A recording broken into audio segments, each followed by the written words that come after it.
Previously on ImpTab Avatar, Blades in the Daofei. Having our lost boy back in Bossing Say, all of our friends in the Masked Spirits decided to chill for a little bit, take stock of what was going on. Before they could manage to do that, though, Brother Hotaru straight up showed up at Lang's Discount Pets and was like, hey, you should stop doing that Spirit Bowl stuff. And they were like, actually, no, we're going to keep doing that Spirit Bowl stuff. But Brother Hotaru bought a llama bug as a quote-unquote token of allyship, whatever, blah, blah, blah. Yeah, whatever. Then you all decided to do your downtime.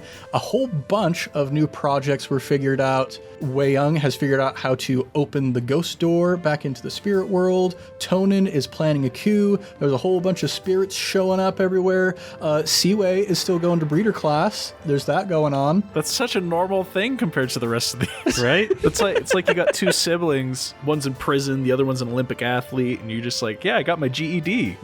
Life's good, man. But yeah, now that we've had some time to rest and recoup for a little bit, what's going to happen? What plans are we going to put together? Let's find out here in the world of Blades in the Daofei. What's shaking, everybody? You're listening to ImpTab Avatar, Blades in the Daofei, the Blades in the Dark actual play where we make up almost everything on the spot. I'm Ned Wilcock, your host and GM, and today I'm joined by... Thomas Ryan as Weiyong. Christian Randall as Tonan Yoru. And Evan Peterson as Ciwei Lang. So, I've been kind of on and off talking with each of you a little bit, I think, about sort of what ideas you might have about how we want to handle this.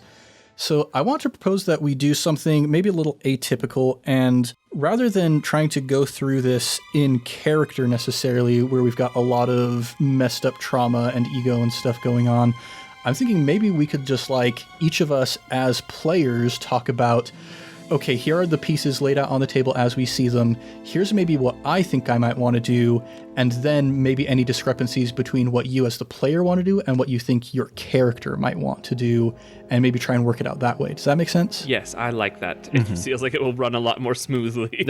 Okay. So we got a lot of pieces in place. Does anybody want to start off talking about how they feel like we want to try and tackle this whole crazy situation? So here's what I think. Weiyong, becoming a better person is not a straight uphill climb. There's dips and weaves and dodges, and things get weird along the way, but as long as you're trending upward, that's the case.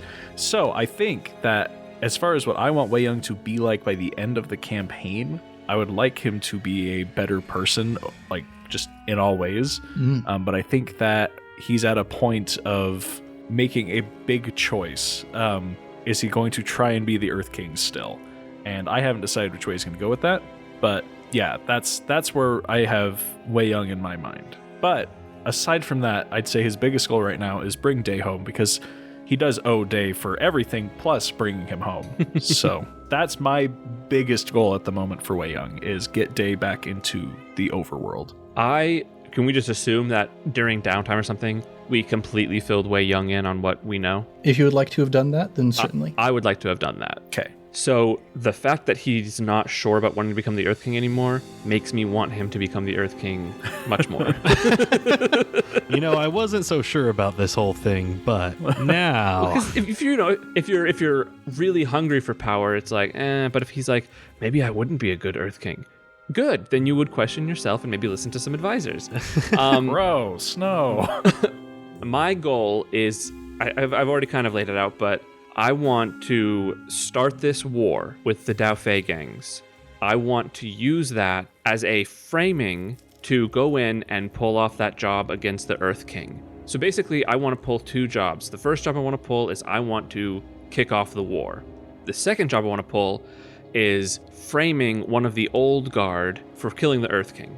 Maybe we can even use Brother Hotaru or somebody that we don't like and frame them for killing the Earth King.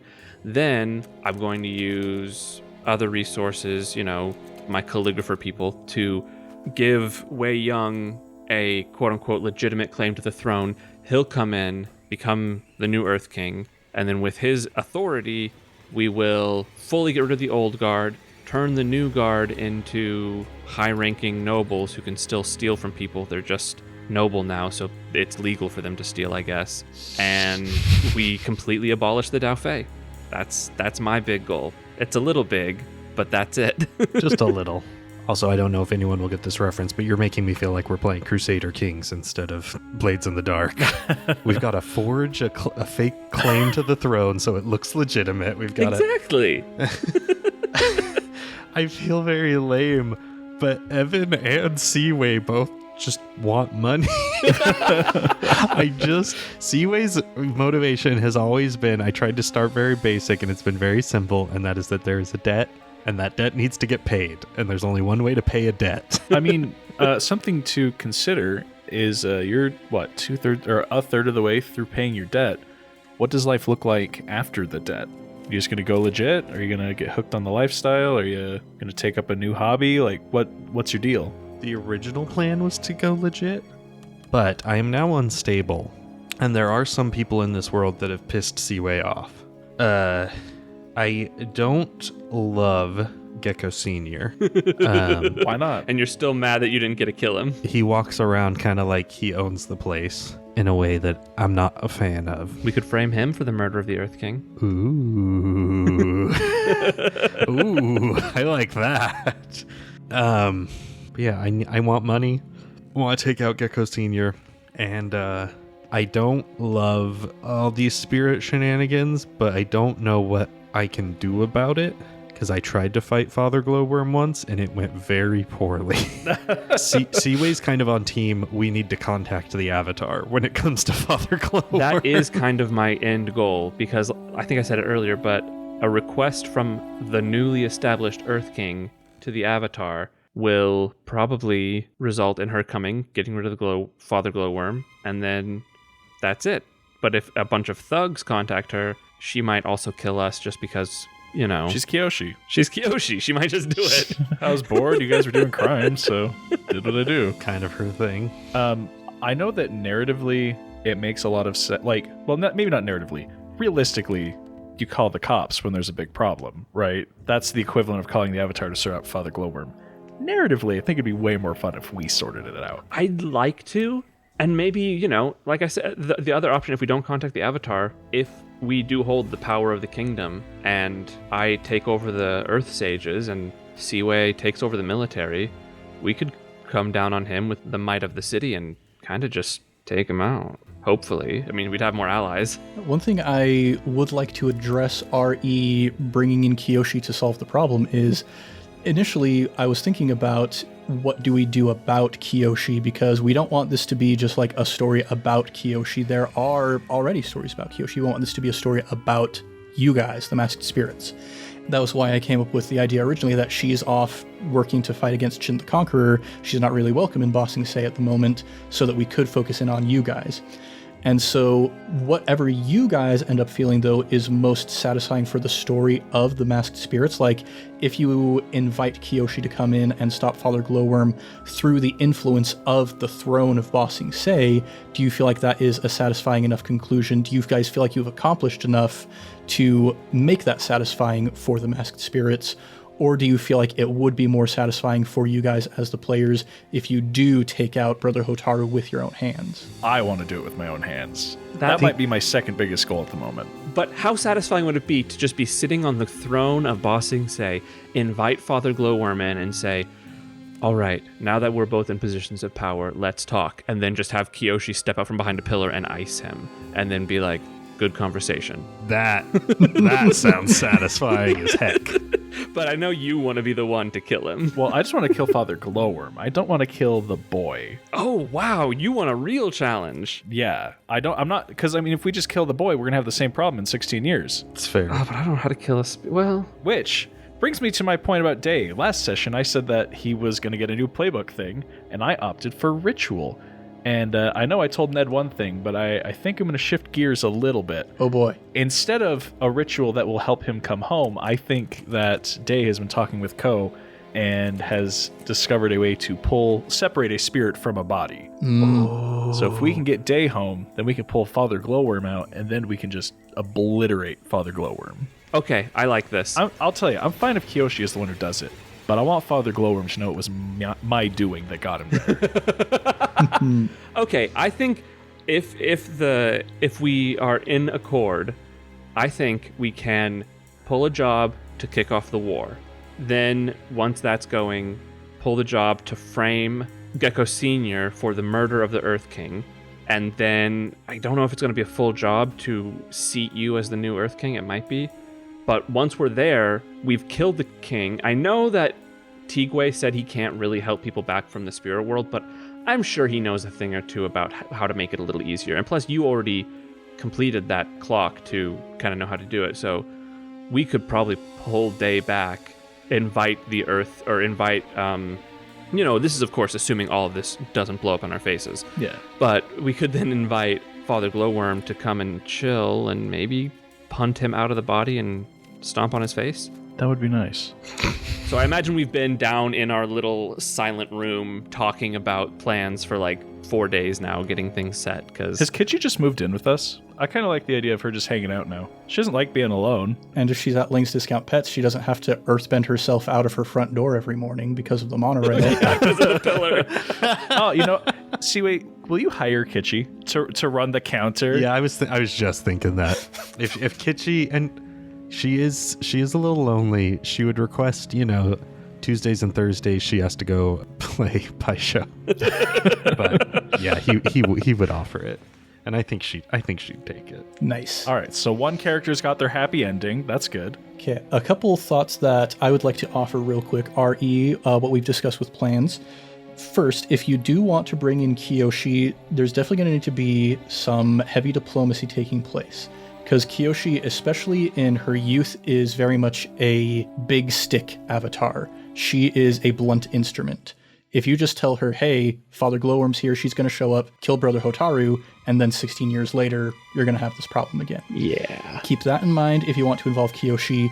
The other thing I want to mention is we know that kind of like assassinating the Earth King is the beginning point for all of this kind of snowballing out of control. But keep in mind, you've got the planning the coup clock that until you have that completed, you don't get the bonus dice to the engagement roll. Yeah, which is why the first thing I want to do is kick off the war. And hopefully we can close up that as have a war council after we start the war to finish planning the coup. Actually, and I was just realizing Ciwei also is on board with the plan to take the throne because it's easier to get back at Mercy for everything she's done to him from that position of power. Absolutely. Mm-hmm. I'm less and less in favor of pulling in Kiyoshi the more I think about if we can get Day back and separate the spirit, that's more what I want to do. I think in that case that our first mission should be figure out a way to get Day back or start the war. I think either or would be a good starting point, and then whatever one we don't do would be the next mission. So we could start the war, get Day back, frame Gecko Sr., and then wipe out the Glovatar. Will starting the war involve punching/destroying things? Very much so. Is my plan is to... So we saw Xiao Jijing going into Lumkao City Block. Xiao Jijing is old blood, yeah? Correct. So what if that's who we attack to kick off this war? The Jings, if I remember, are not just old blood, but real OG gangsters. They're like the old blood. Yeah, so I know we talked about this in the obligatory talkback, but I'm pretty sure we haven't actually talked on the main feed about what's going on with the Jings. So this all goes back to the Yellownecks. There's this guy Shuping-an, who I think we have talked about Shuping-an on the main feed. He has this group called the Yellownecks. They're basically trying to take over the entire Earth Kingdom, and they've gone through so many different ups and downs, so many iterations, leaders being imprisoned, leaders being killed, leaders having all kinds of disputes along the way.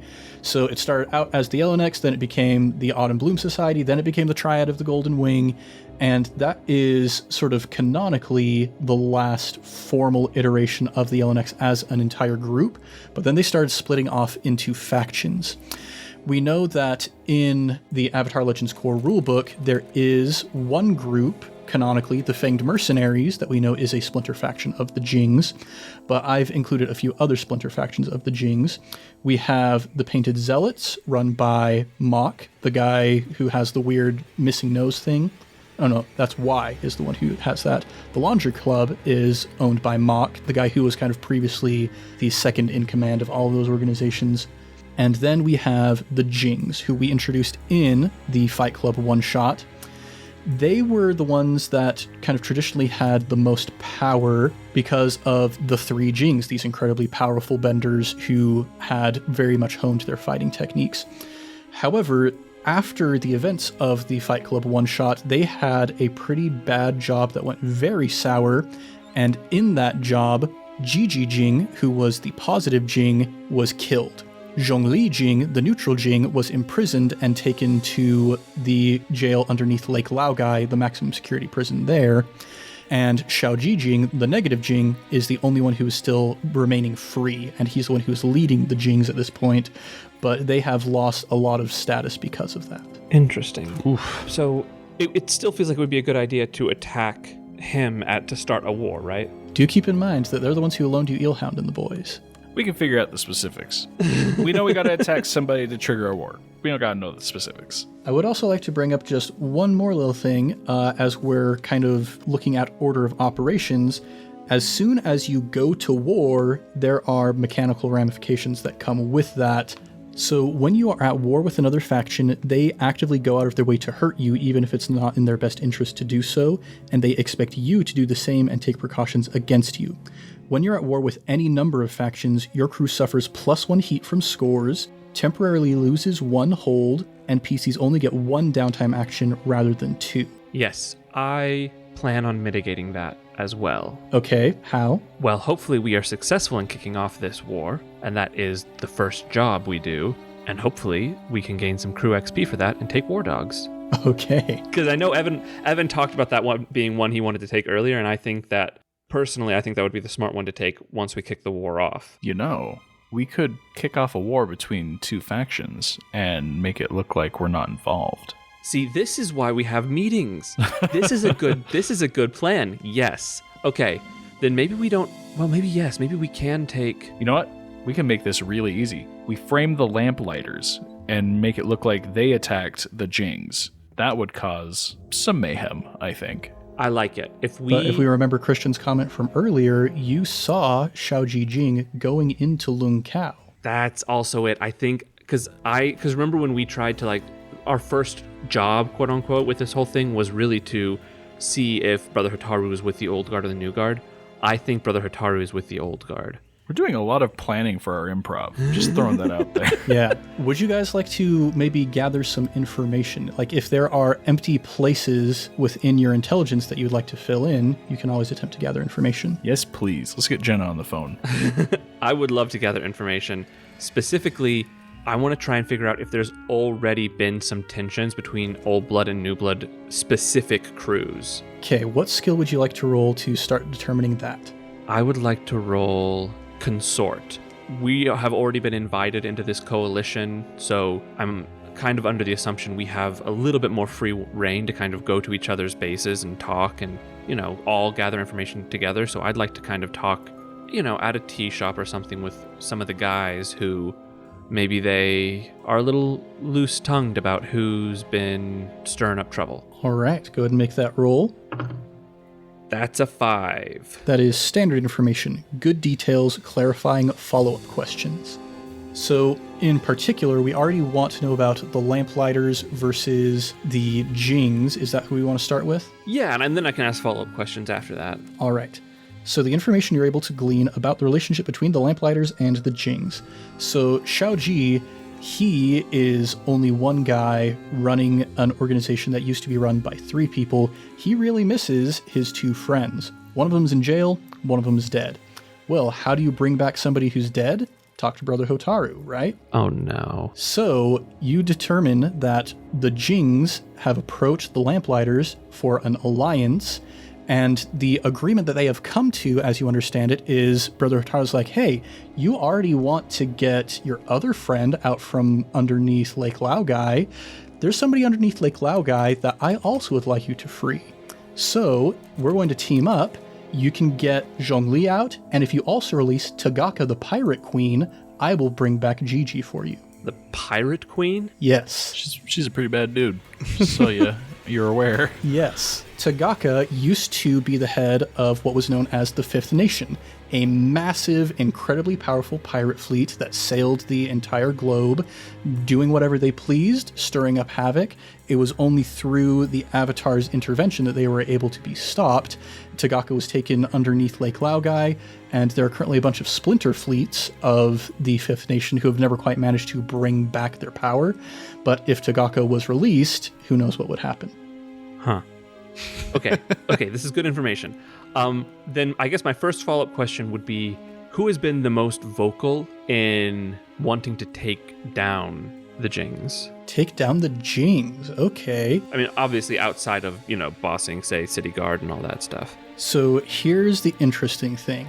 The Yellowneck factions have had a lot of infighting ever since Shupian was killed at the hands of the Avatar. So the Fanged Mercenaries, they're currently the most influential of the Yellowneck Splinter factions, but even then, the two leaders of the Fanged Mercenaries, Lei Feng and Hana, they are kind of at each other's throats right now. And there's a lot of people speculating that, like, if you could manage to drive a wedge between those two, then that could potentially split up the Fanged Mercenaries. And those guys also are looking over at the Jings, being all like, what are these guys doing? They think they're the most powerful? No, we're the most powerful. So it's kind of this big ego trip of people being like, no, we're the ones who should be carrying on the legacy of the Yellownecks, not these other people. I guess we could. I don't want to throw anybody we like under the bus. Yes. I guess we don't really need to involve. We could just need to get the old blood fighting amongst themselves. We can really just do that, right? Could we do that? Am I too crazy for thinking that? Well, if we're looking at the old blood, was it just me, or we were just talking about wanting to frame Gecko Senior? Yeah, so what if we just have, like, Gecko Senior, we pose as Gecko Senior, trying to make waves amongst the Fanged Mercenaries or the Jings, going in there and attacking as Gecko's very good smuggling operation, and then start a fight amongst the old guard and use that as our distracting war. Do you think we could do that? There's a reason I picked someone that just punches things. My brain is spaghetti right now, trying to figure out all of these threads. Christian, I know you are very hardwired for this type of thing. I trust you completely. I am your weapon. Point me at what you want me to punch. Give me a little drop of rage essence and just push him in a room. Right. Huh. Okay. Would you like to gather any additional information by any chance? I would like to gather a little bit of knowledge real quick. All right, what you want to do? I want to find out if Yang has a family. Oh my gosh. Okay. Whoa. Hey. All right, how do you want to try to find out if Yang has a family? Probably, I would assume study or consort, but for me, they're the same amount of dice. All right. You're doing stuff in the shadows, so I think you're probably not interacting with people as much as you are just kind of watching. Okay. 6. All right. That is exceptional details, complete information, follow-ups reveal related information, and more than expected. Does Young have a family, Ned? I don't want to make this decision. I'm going to let the dice choose for me. Yang has a family. Tell me about them, Ned. Yes. I'm going to roll to see how many individuals are in Yang's family. He has a wife and 1 child. How old is the child? What is wrong with you? The child is 2 years old. 2 years old. No. Perfect. Tell me what you think about this one, all right? No. I think we already know the answer. Now, hold on. We want a war to happen, all right? Oh. We've been worried about trying to get the gangs to kill each other. I think we make the city come down on the gangs. So I think we kidnap his child, and we leave it in Brother Hotaru's front room. What? And then they're just going to swarm on that. What if we... Hotaru's going to, go nuts, do his thing. What if we kidnap the kid and put it in Gecko Senior's place, leaving a note saying, here's the ransom for Gecko Senior? I can write a very convincing... I'm very good at calligraphy, and I can have Jen help me. Let's tweak this plan a little bit. Okay. We kidnap the child. We don't take it anywhere. We keep it with us in, the soundproof chamber we have underneath the pet shop. Okay. We leave evidence at the kidnapping scene that indicates that there is a massive conspiracy amongst several gangs to try and tear down the anti-corruption task force, and it starts by stealing what's most precious to them. Evan, you can look up. It's okay. This is like when Team Avatar is in Omashu and they accidentally end up with May's younger brother. This will be no accident. We've been planning for almost 40 minutes, guys, so maybe we should. I just want to steal a baby. Okay, that's all. I just want to steal a baby. Well, time out a second. I intentionally tortured somebody, and the patrons weren't happy about that, which is fair. I'm not upset about it. I just want to make sure I'm still staying within a TV-10 boundary by stealing a kid. I mean, we're not going to hurt the kid. I have no intention to hurt the kid. No. That's a different statement. I will not hurt the child. There we go. Intentionally. Stop. I'm not going to injure a child by my actions. Okay. Let's bring Isaac Asimov into this. You are not going to harm the child, and you are not going to allow the child to see harm by action or inaction. How about that? Sure. Yeah, the laws of robotics. I like it. I have a kid. I don't want to hurt a kid. So I don't hate the idea of kidnapping the kid, but I want to make sure it's very clear. Like, I want to leave a ransom note that says, "We, the old guard, are tired of your interference. The king's weak leadership." Yeah, like a whole spiel saying, "We have your kid." Here's what I'm going to propose we do. We know that the child is going to be kidnapped and someone is going to get framed for it. We're taking a kid no matter what. So I say we get in there and we just see what message we end up leaving for Yang. I like it. I say can we do the thing? I do have a question. Yes. Are we going to claim that we're hired for this, or is this an us job? Is the new guard? Nobody is hiring you to kidnap Yang's child, so this is going to be a claim for you guys. Okay, I'll take it. I will take it. Okay, so assault, deception, stealth, occult, social, or transport. Transport. I want to say transport, but It's stealth, right? Trespass unseen. It's stealth or transport, one of the two. Well, this is going to largely determine like what part of it we actually get into. If it's stealth, this is you breaking into Yang's house and actually kidnapping the child, leaving the evidence behind. If it's transport, we basically assume that you've already got the child and now you're trying to not be captured as you're bringing it back to your base.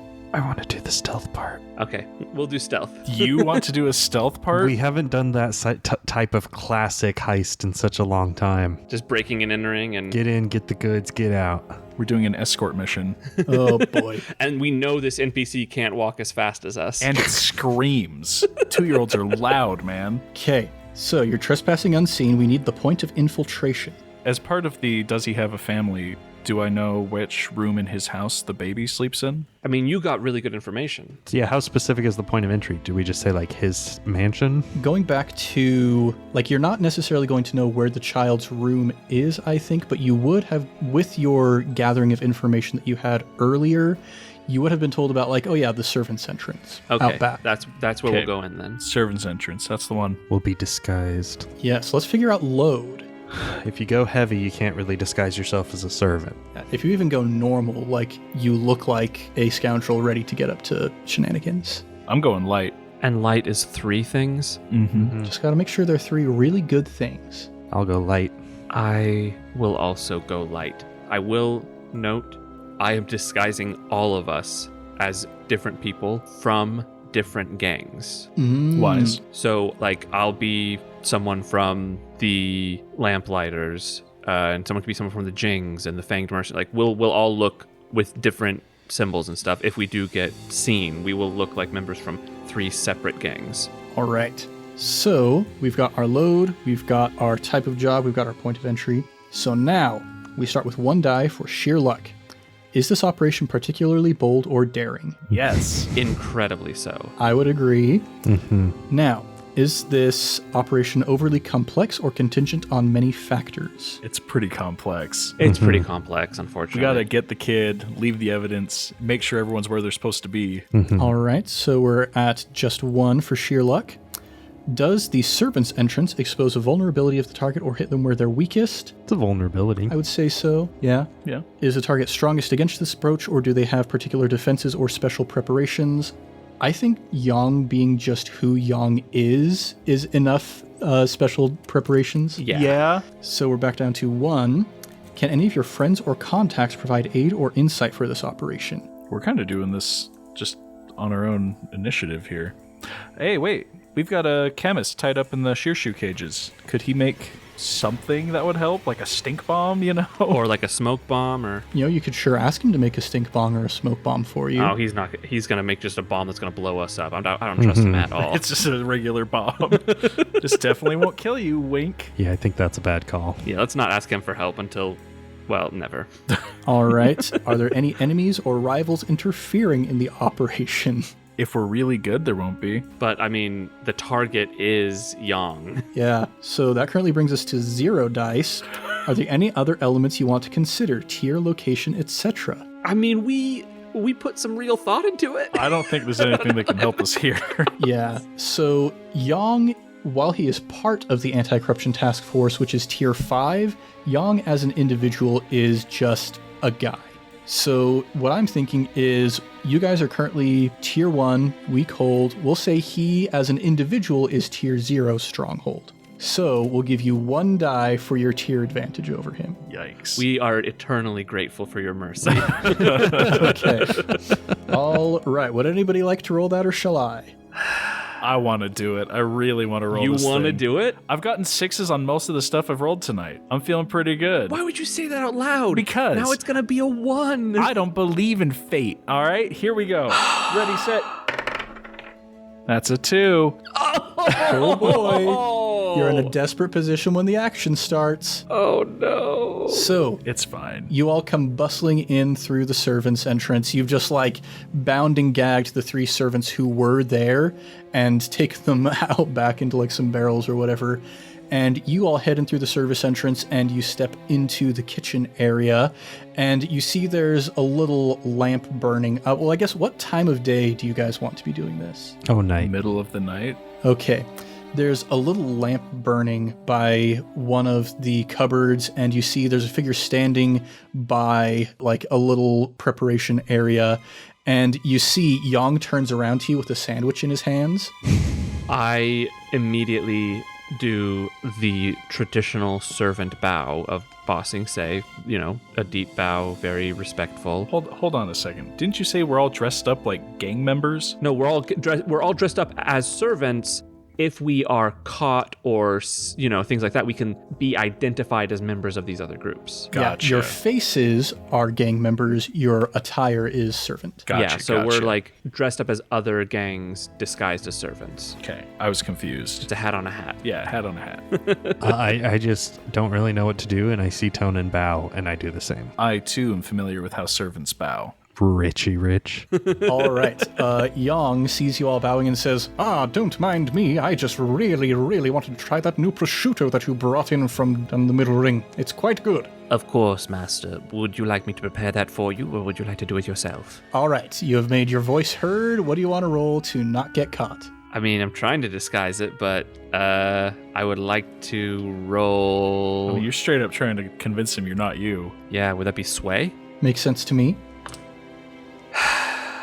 I need full successes, so I am going to... What's the devil's bargain? The devil's bargain. Because a 4 is a partial success? 4 is partial. Oh, we should have set position before we made the roll. Yeah. Ooh, boy. Is this desperate? Yeah, you're in a desperate position when it starts. I'll say desperate with standard effect. So partial success on a desperate roll. You suffer severe harm. A serious complication occurs. You have reduced effect. Could I say that, and as I'm saying that, just kind of whisper over to Ciwei, hey, Ciwei, knock him out. And just Use his real name? Are you kidding? and just forget about the whole disguise thing. No, I wouldn't say, but basically, instead of trying to hide my cover, can I just say, screw this? We're disguised anyway. Just knock this guy out and we'll just make a run for it. If you would like to. Well, screw it. Ciwei wants to fight. This is the direction I'm pointing the weapon. All right. I'll say, flashback. Boom, flashback.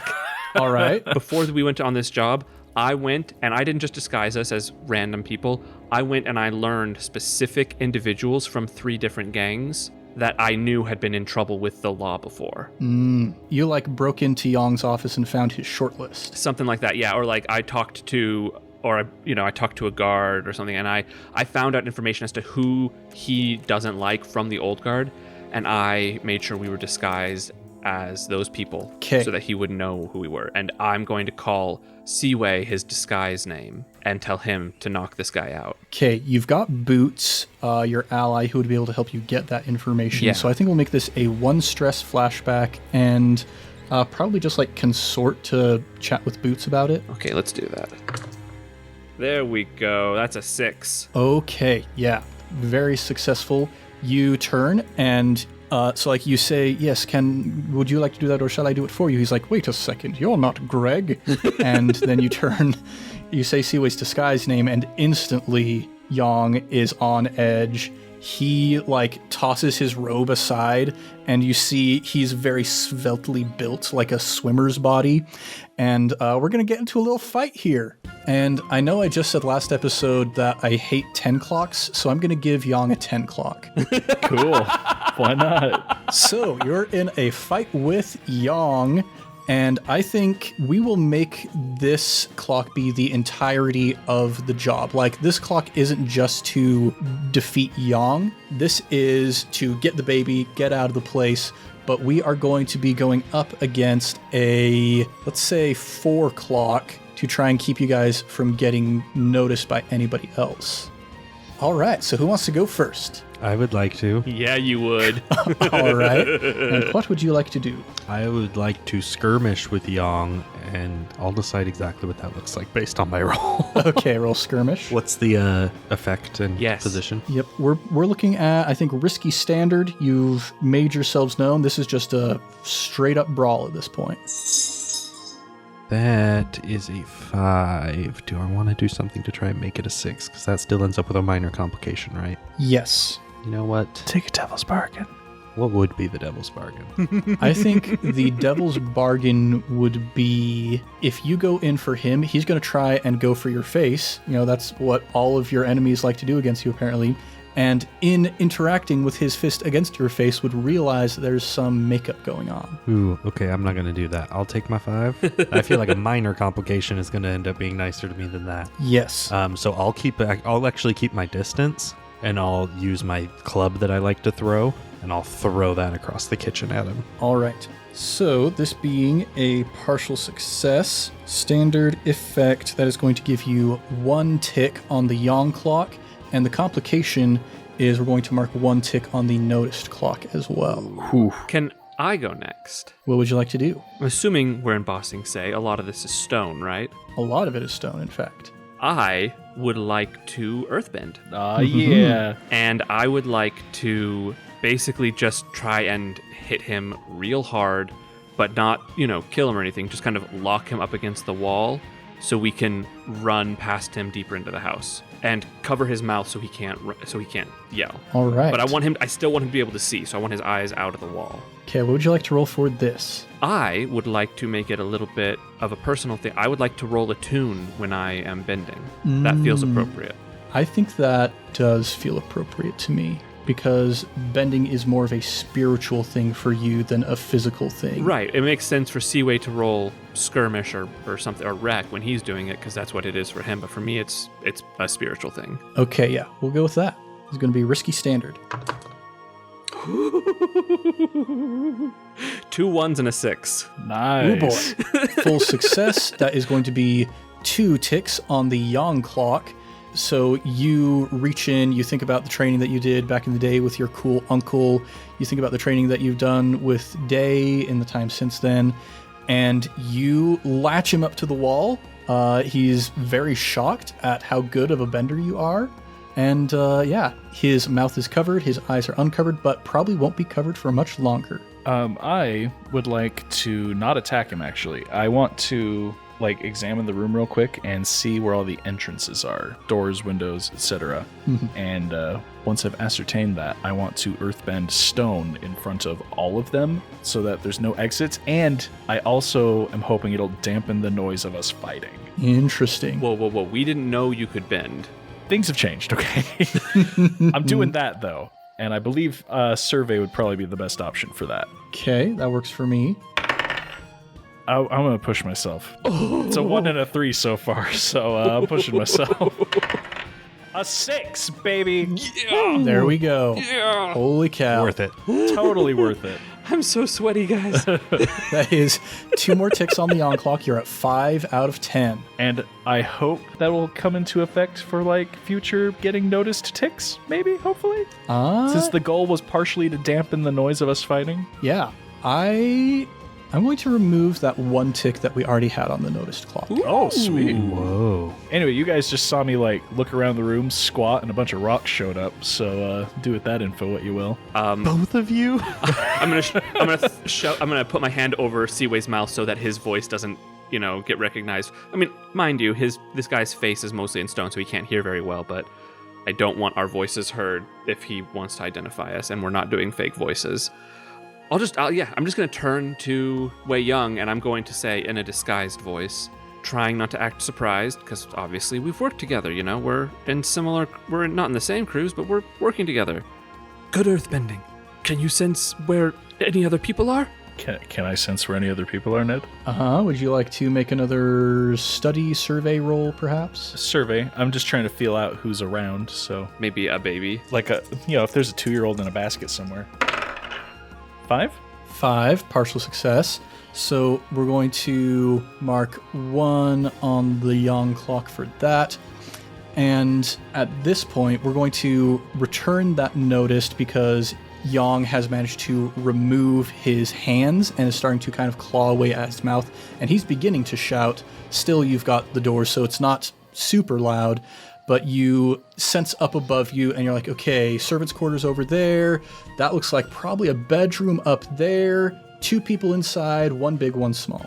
Is it the room right above us? Not right above you. The servants' quarters were in kind of a not quite basement, but a lower sort of floor. And then you've got the main floor, and the bedroom appears to be on the 2nd floor. Okay. So I couldn't just open a hole up and a baby falls out.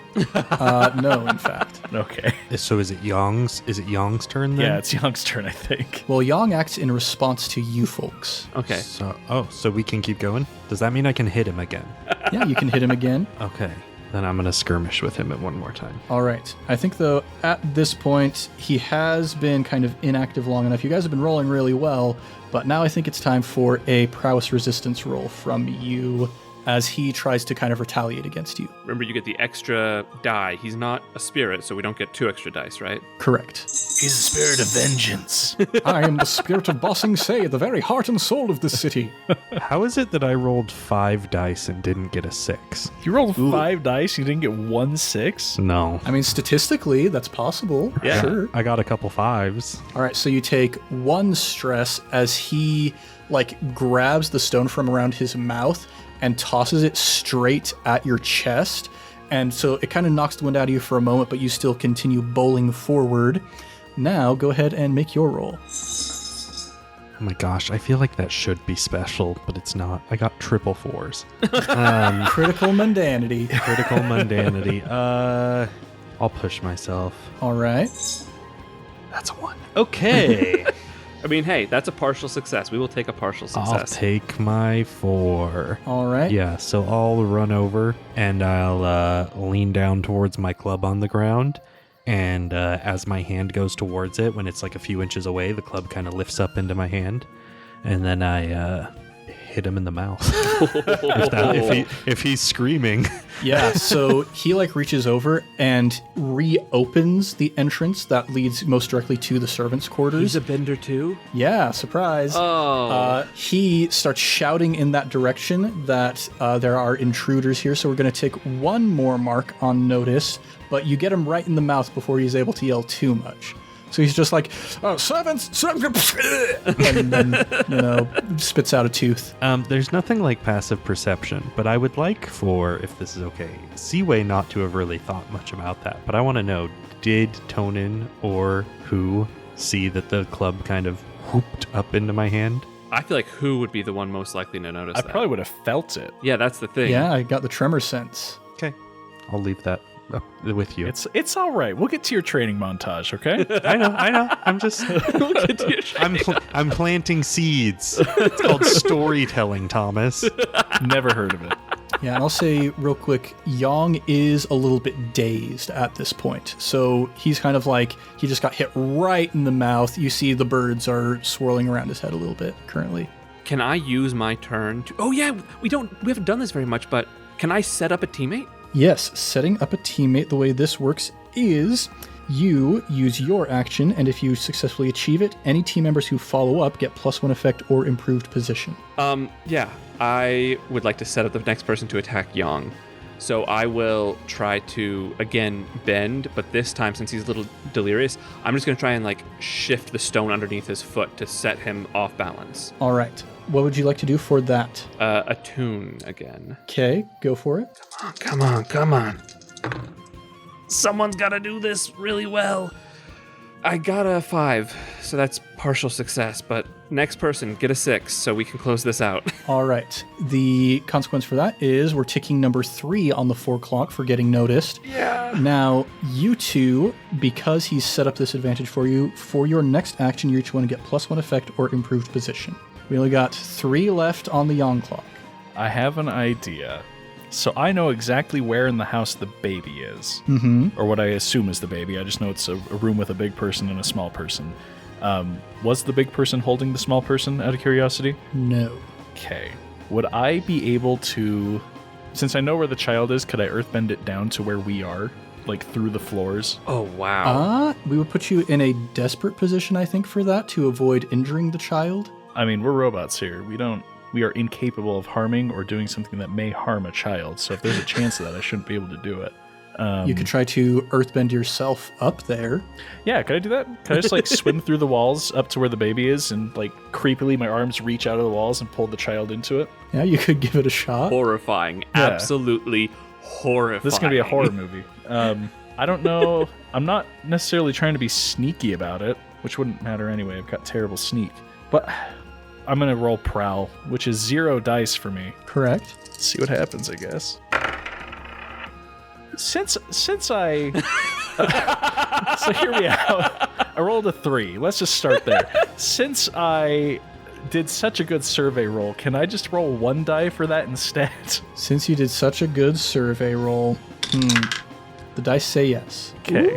So can I take the 5 that I rolled? Sure. Cool. Okay. That's what I do then. All right. Partial success. You start swimming your way through. We're going to give you 1 more tick on the Yong clock, and you reach out. You go to grab the child, but you have also ticked the final tick on the noticed clock. Oh, no. As you reach out, suddenly a burst of flame shoots out right in front of your face. A firebender? Yeah. I guess I'm getting burned. I have no way to dodge that. Yong's Wi-Fi, I'm assuming? Yes. Yeah, we're going to give you just level 1 harm for this. We will call that eyebrowless. Oh, no. It's fine. It's makeup eyebrows. Yeah. Well, I mean, you are wearing a mask, so it doesn't make... Not literally, but you've been singed, essentially. So it's just a metaphorical name, you know? Eyebrowless it is. I take the child, and I'm scooting back downstairs. All right. Ciwei. Don't kill him. Just knock him out. He's got to be alive for this to work. Ice Smash. Ciwei SMASH. Ciwei SMASH. All right. Go ahead and make that roll. What's the position? And We're going to just call this continued risky standard. You already have the setup, though, so you can get increased position or effect if you would like. Increased effect. All right.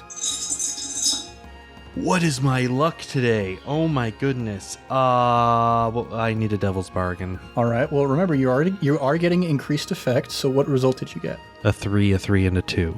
Okay, that would bring it to a partial success. Can I mark a stress to assist? Give him an extra die. You may. I would like to mark a stress and assist, and when I see that his foot is kind of slipping as well on the floor, I'm going to stabilize the floor under his feet and keep destabilizing the floor underneath Yong's feet to give him an assist. All right. 5. Okay. Which will become a full success? Which will become a full success. I Okay. need to take a shower. You tick the final 2 on the Yong clock. What does it look like as you clock Yong? Yeah, so he's still got a little bit of the rubble going around kind of part of his head that he's been trying to peel off. And as my foot starts to slip, I sort of stumble and start to drop the club. and then my foot gets stabilized again, and I grab it in the air before it drops down. And from my like kind of lower to the ground position, I just take a big like hook arc around and come up, and I smack him in the side of the head, and the last pieces of rock just like fly off into the air as he just like hits the ground. Very nice. So, now that you have the child, Yang is unconscious, do you want to drop any additional evidence before you leave, or are you letting your faces be enough evidence? I will drop a document that I brought with me as part of my load. Nice. And what does the document say, roughly speaking?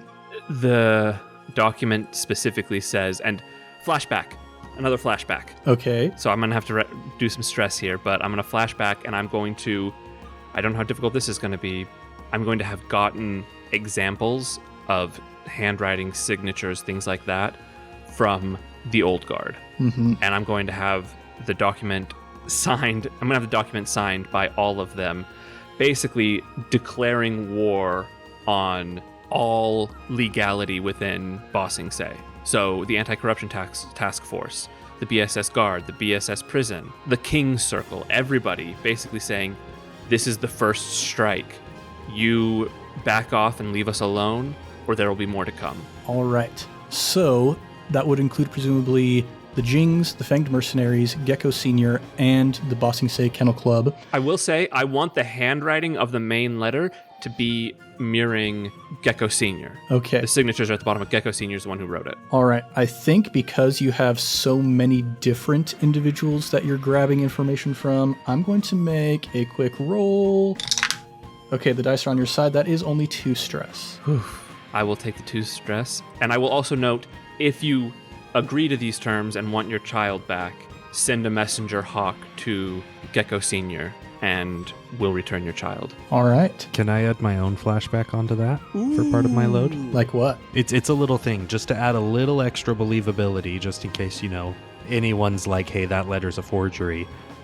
Before Tonan went to do his reconnaissance, Ciwei meets up with him and just is like, can you basically, if you see any like weapon, dagger, piece of memorabilia that is distinctly their like color or very distinct to that gang, if things get messy, we drop it on our way out. And so when they come to investigate the crime scene, as they're digging through the rubble, they're like, hey, here's this dagger that is like the Jing symbol on it or something like that. I like that. All right. And I think that is simple enough that you would have had a decent amount of time to prepare beforehand, but you do have to actually acquire the thing. Let's make that a 1 stress flashback. Perfect. And that'll be part of my load, is whatever that little trinket is. And I'll put it over near the fight where me and Yang fought, where the ground is all shifted and rubbly. I'll like, dropped a dagger. All right. And so the 3 of you, with child in hand, go rushing out into the dark night of Ba Sing Se. And I think that's where we're going to pick up next time. I did not expect us to get the child by just like through the wall instead of actually like going up the stairs. Truly horrifying. Man, what turns out when you're all earthbenders, you can do a lot of weird stuff. I'm picturing like in Breath of the Wild when Link like swims up waterfalls, except he's just doing it with the pure rock wall. Just No spoilers for the new game, but that's what you do. Oh, man. Well, everybody, thanks for listening to Imp Tab Avatar, and we'll be back next time with more adventures in the world of Blades and the Daofei. If you want more, go ahead and subscribe, maybe even give us a review. We would be as happy as a guy with a nice late-night snack sandwich if you would go ahead and give us a review on the podcatcher of your choice. We're also all over social media at Improv Table Talk, so if you'd like to connect with us there, maybe you want to talk with Thomas about how good it feels to finally be able to just earthbend because he can earthbend, then don't be afraid to reach out.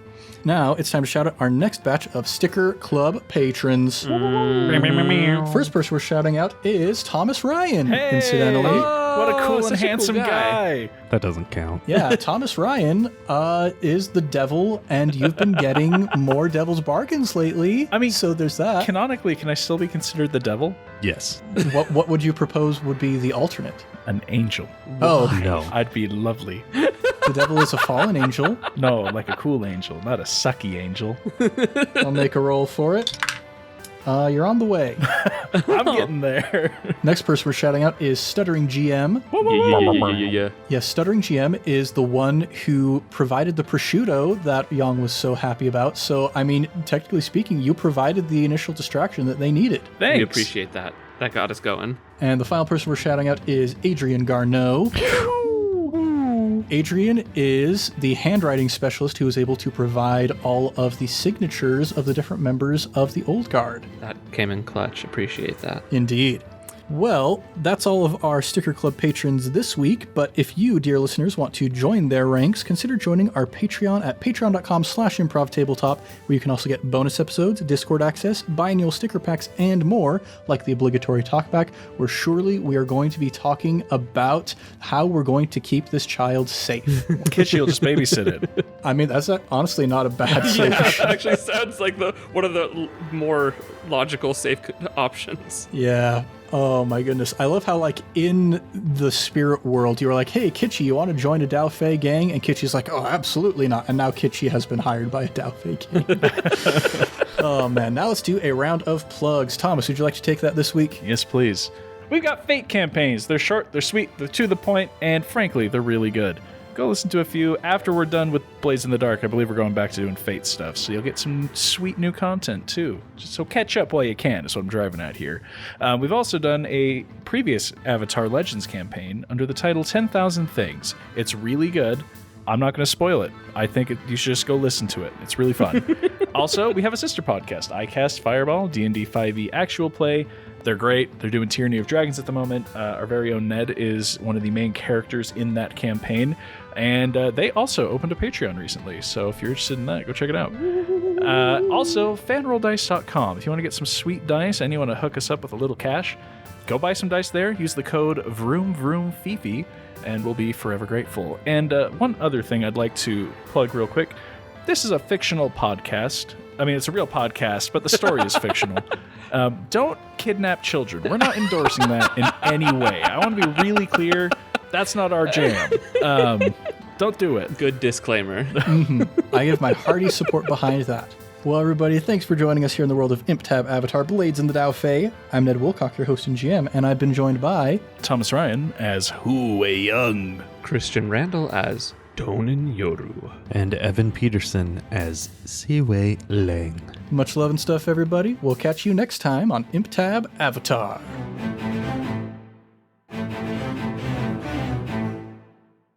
We can't do this alone.